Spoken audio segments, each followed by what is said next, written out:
செம்பரம்பாக்கம் ஏரியில் முழு கொள்ளளவை எட்டியதால் நந்தம்பாக்கம் பகுதியில் குடியிருப்புகளை தண்ணீர் சூழ்ந்ததால் மக்கள் அவதியடைந்துள்ளனர். சென்னையில் தொடர்ந்து பெய்த கனமழையால் நகரின் முக்கிய குடிநீர் ஆதாரமான செம்பரம்பாக்கம் ஏரி முழு கொள்ளளவான 24 அடியை எட்டியுள்ளது.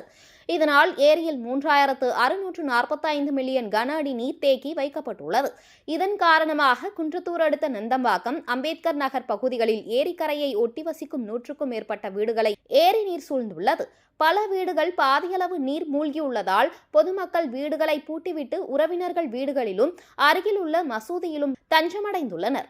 வழக்கத்திற்கு மாறாக ஏரியில் முழு கொள்ளளவு நீர்த்தேக்கி வைக்கப்பட்டதால் தான் இந்த நிலை ஏற்பட்டுள்ளதாக கூறும் மக்கள் உடனடியாக ஏரி நீரை வெளியேற்ற அதிகாரிகள் நடவடிக்கை எடுக்க வேண்டும் என கோரிக்கை விடுத்துள்ளனர்.